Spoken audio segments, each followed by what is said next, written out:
Hello दोस्तों, मैं हूं आपका दोस्त एडवोकेट शिवेंद्र प्रताप सिंह। आज हम आपको बताएंगे पति पत्नी के विवाद में जब कभी एफआईआर दर्ज हो जाती है तो वो प्रोसेस अलग होता है।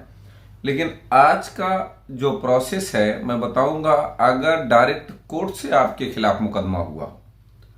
एक हमारे सब्सक्राइबर बंधु का ये सवाल रहा और इस टॉपिक पर वीडियो की डिमांड रही कि अगर डायरेक्ट कोर्ट से केस होता है तो उसमें कब क्या प्रक्रिया की जाती है, उसमें कब क्या पति को करना चाहिए जिससे कि पति को राहत मिले।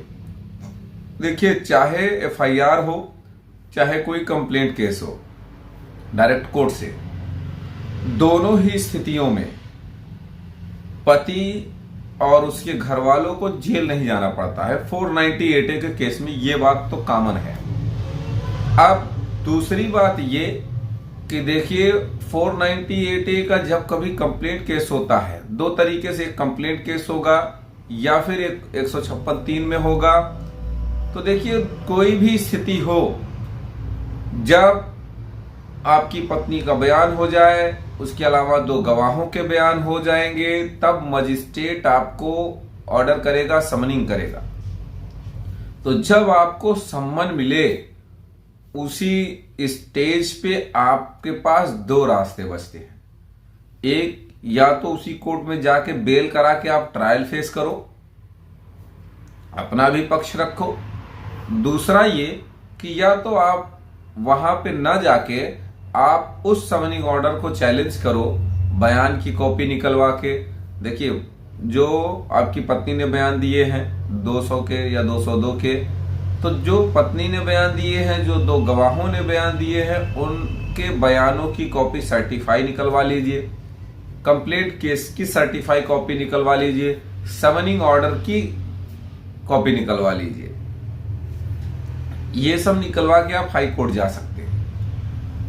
अब देखिए, जो एफआईआर स्टेज पे रहता है मामला, एफआईआर के बाद आप हाई कोर्ट आते हैं तो वहां चार्जशीट तक के लिए स्टे करता है। लेकिन अब चूंकि यहां एफआईआर तो दर्ज नहीं है, डायरेक्ट कोर्ट में केस है, तो यहां कब तक के लिए स्टे होगा? यहां पे आपका मीडिएशन तक का स्टे होगा। पहले 3 महीने का या 6 महीने का ड्यूरिंग टाइम दे दिया जाएगा कि ये मीडिएशन के बाद यहां फाइनल रिपोर्ट लगेगी, उसके बाद फाइनल आर्गूमेंट होगा। तो जब मीडिएशन तक का स्टे आपको मिल जाएगा, तब तक आपको लोअर कोर्ट में जाने की जरूरत नहीं, ना बेल कराने की जरूरत है और ना आपको वहां पे ट्रायल पे जाने की जरूरत है, क्योंकि आपका हाई कोर्ट में मीडिएशन चलेगा। चलिए, अब मीडिएशन के बाद की स्थिति क्या है कि मीडिएशन खत्म हो गया, चाहे मीडिएशन पास हो, फेल हो, कुछ भी हो, आप डायरेक्ट जाके कह दो मुझे नहीं रखना है, कुछ भी हो, मीडिएशन जब फाइनल हो जाएगा तो जब आपकी रिपोर्ट मीडिएशन सेंटर से कोर्ट में चली जाएगी, उसके बाद आपके मुकदमे में फिर से तारीख लगेगी। जब फिर से तारीख लगेगी तो फाइनल आर्गूमेंट पे बहस होगी।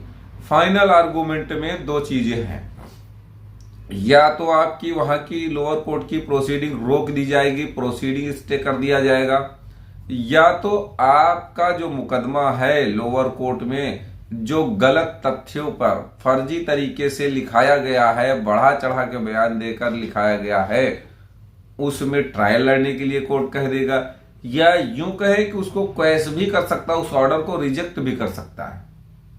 समनिंग ऑर्डर को कहने का मतलब ये, अब वो आपके ऊपर है, आपके केस के परिस्थितियों के ऊपर है, या यूं कहें आपके पास जो एविडेंसेस हैं उसके ऊपर है। हालांकि देखिए, एविडेंस स्टेज पे बात नहीं की जाती है हाई कोर्ट लेवल पे, क्योंकि हाई कोर्ट एविडेंस नहीं देखता है।